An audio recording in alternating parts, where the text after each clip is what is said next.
اچھا، ایک صاحب جیسے بات کر رہے تھے کہ جان ایلیا نارمل آدمی نہیں تھا، تو میں نے بھی سیدھا سادہ جواب دیا، یار تم پاگل ہو، یہ لوگوں کے اصل میں دماغ کام نہیں کرتے، یہ کوئی مدہوش ہیں، بے وقوف ہیں، پاگل خود ہیں، یہ مجنون ہیں، دیوانے ہیں، اور ہر عظیم آدمی کو دیوانہ کہنے پہ مجبور ہیں، اور ہمیشہ سے ہیں، کس کو نہیں کہا معاذ اللہ، کس پیغمبر کو نہیں کہا، ارسطو کو نہیں کہا، سقراط کو نہیں کہا، افلاطون کو نہیں کہا، بقراط کو نہیں کہا، دادو کو نہیں کہا، اوشو کو نہیں کہا، ایکارٹ کو نہیں کہتے، کس کو نہیں کہتے، جتنے عظیم لوگ ہیں۔ میں نے کہا بھی پھر تو ایڈیسن بھی بہت بڑا پاگل تھا جس نے تم پہ احسان کیا، صبح کا ناشتہ نوکر رکھ گیا تو اسے دوپہر کے کھانے تک یاد ہی نہیں تھا، پھر تو آئنسٹائن بہت بڑا پاگل تھا۔ یعنی ہم کوئی دماغی طور پہ ہم خود کوئی مفلوق الحال اور مفلوج لوگ ہیں جو ہر عظیم آدمی کو پاگل کی فہرست میں شامل کرنے میں دیر نہیں کرتے، کیونکہ ان کی حرکات تم جیسی نہیں ہوتی تو وہ پاگل ہیں، یہی کہتے ہیں نا۔ حالانکہ بھئی ہر کوئی عظیم آدمی کوئی نارمل ہوا ہے، یا نارمل سے مراد ایوریج کہوں، نارمل نہیں، یہ نارمل نہیں ہے یہ لوگ، یہ ہیں ایوریج ذہن کے لوگ ہیں، درمیانے، بس زندگی چل رہی ہے گزارے کی، جن میں جانور اور انسانوں میں کوئی فرق نہیں ہے، تو یہ نارمل ہیں، بس تو ایوریج ہیں اصل میں وہ۔ تو کہ صبح اٹھے، کھایا پیا، روزی کی اور بچے پیدا کیے، اور اس کے بعد وہی روٹین، اور اس کے بعد مر گئے، فارغ ہو گئے، صرف زندہ رہے ہم تو مر جائیں گے۔ تو یہ صرف زندہ رہنے کو ہی سمجھ رہے ہیں کہ انسان تو ڈیلی بیسس پر بہتر ہوتا ہے۔ حدیث مبارکہ ہے کہ وہ مومن نہیں ہے جس کا اگلا دن پچھلے دن سے بہتر نہیں ہے، یا جس کا آج کل سے بہتر نہیں ہے۔ کبھی اس پہ غور ہی کر لو تھوڑا سا کہ یار اسلام اتنا پروگریسو ریلیجن ہے کہ اگر آج کل سے بہتر نہیں ہے تو آپ مومن ہی نہیں ہیں۔ تو آپ ہر ایک کو جو ہے وہ ایک ہی صف میں لا کے کہ جو نارمل آدمی ہے نا، جو بچے اچھے پالتا ہے، جو بڑا آئیڈیل ہے، جو بڑا اچھا آدمی ہے، وہی اچھا ہے۔ بھئی اس اچھے سے تو پوچھو بیچارے کہ کیا مصیبتیں ہیں، کیا مسائل ہیں، یہ کبھی کسی نے جرت نہیں کی۔ خیر ہے، تو یہ برسبیل تذکرہ باتیں آ گئیں، یہی بات مطلب جون کے بارے میں ذرا زیادہ اعتماد سے وہ کہہ لیتے ہیں کہ درخت زر دیکھیں، بچے کے ساتھ بیوی، تو یار اب میرے علاقے میں بے تحاشا لوگ ایسے ہیں جن کے بچے رول رہے ہیں، بیویوں کو طلاقیں دی ہوئی ہیں، ان کو تو نہیں کوئی کہتا کچھ۔ یعنی کہ ایسے دماغی طور پہ فارغ لوگ ہیں۔ بھئی کوئی تو مجھے ایک عظیم آدمی بتاؤ جس کی گھر کی زندگی بالکل نارمل چلتی ہو،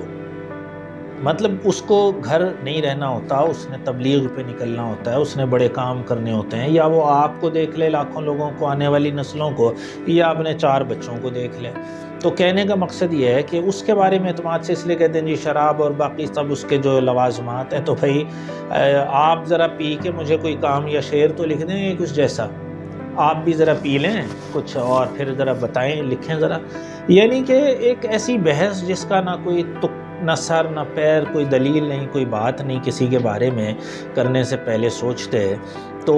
خاص طور پہ جیسے میں نے کہا کہ اس کو اس لیے کہ واضح نشانات مل جاتے ہیں کہ یہ بھائی وہ کوئی پاگل واگل نہیں تھا، انتہائی ذہین آدمی تھا۔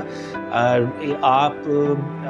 مجمع کو جس طریقے سے گھیرتے ہیں اس کو اگر آپ بھی پاگل پن کہیں گے تو ٹھیک ہے، کہتے رہیں، پھر آپ بھائی یہ تو اس کا ایک طریقہ کار تھا۔ جیسا حساس شعر اس کے پاس ہے، میرا نہیں خیال کہ اب میں جرت کر بھی نہیں سکتا، تو چلے نہیں کرتا کہ بہت بڑے بڑے شعراء کے پاس اتنا حساس شعر نہیں ہے۔ کرافٹ چھوڑ دیں اس کو، چلیں وہ اور شاعروں کے پاس بھی ہوتا ہے، ردم اوروں کے پاس بھی ہوتا ہے، رہنے دیں چلیں۔ لیکن جو حساسیت ہے، جو انسانی نفسیات کا سائیکو انالیسس جتنا اس کے پاس ہے، شاید ہی کسی نثر میں لکھنے والے فلسفر کے پاس بھی ہو۔ اتنی باریک بات، شہر با شہر کر سفر، زادے سفر لیے بغیر، کوئی اثر کیے بغیر، کوئی اثر لیے بغیر۔ یار یہ اتنا نازک شعر ہے نا جسے نفسیات دان ہی سمجھ سکتے ہیں۔ 2 لوگ بیٹھے ہیں نا ایک کمرے میں، تو تیسرا آ جائے، کچھ بھی نہ بولے وہ، تو یقین کریں اس کا اثر ہے ماحول پہ۔ ہم 5 دوست سفر پہ اکثر جاتے ہیں، ایک نہیں تھا ایک دفعہ، تو یقین مانے حالانکہ وہ سب سے ڈورمنٹ دوست ہے، لیکن وہ نہیں تھا تو ہمیں پتہ چلا یار مزہ نہیں آ رہا سفر میں ہمارے۔ حالانکہ تو یہ کمپنی کا اثر ہے، تو یہ نفسیات دان سمجھیں گے اس بات کو، کوئی اثر کیے بغیر۔ ماحول پہ آپ کا اثر ہے، لیکن کبھی اتنے آزاد تو ہوں یار کہ کوئی اثر کیے بغیر، کوئی اثر لیے بغیر۔ شعر سنیں، مقطع سنیں اس کا۔ اس کا گلہ بھی جا سے ہے اور وہ یہ کہ جون تم، اس کا گلہ بھی جا سے ہے، ذرا جا پہ غور کیجیے گا، اس کا گلہ بھی جا سے ہے اور وہ یہ کہ جون تم شہرے شہر ہو تو کیا شہر میں گھر لیے بغیر، اس کا گلہ بھی جا سے ہے اور وہ یہ کہ جون تم شہرے شہر ہو تو کیا شہر میں گھر لیے بغیر۔ اب دیکھیں جا کیسا آیا ہے یہاں، آنے والے مورخ تنقید نگار لکھیں گے کہ جا کیسا آیا ہے اس میں، اس کا گلہ بھی جا سے ہے، یعنی جگہ بھی آ گیا کہ جگہ سے ہے اس کا گلہ بھی، مکان نہیں ہے میرے پاس، جگہ کا گلہ، اور جا سے مطلب بجا ہے، ٹھیک ہے، اس کا گلہ بھی جا سے ہے، جگہ پر ہے اس کا، ٹھیک ہے گلہ بالکل۔ یہ زبان دانی کا ایسا استعمال، آپ اسے پاگل کہہ رہے ہیں، یار آپ کو اردو ٹھیک بولنے نہیں آتی، آپ کے خود کے پاس کوئی ایسا ہنر نہیں ہے، جو پڑھے لکھے لوگ آپ کے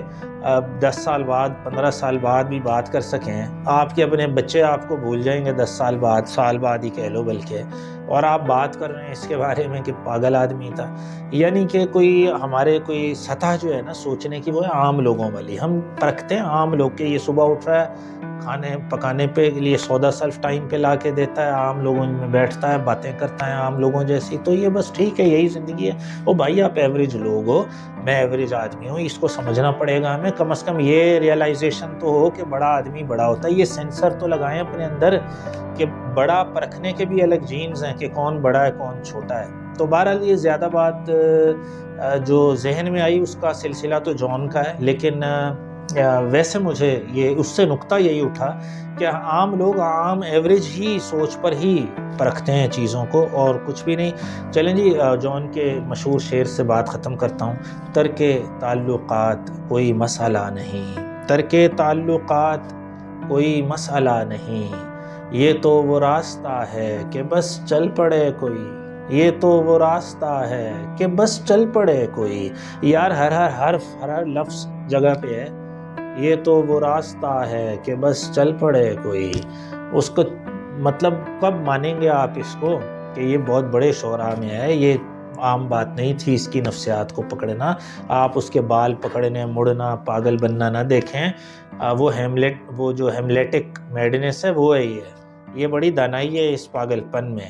اس کو پاگل پن نہ سمجھیں، یہ خبط عظمت کا پاگل پن ہے اس میں۔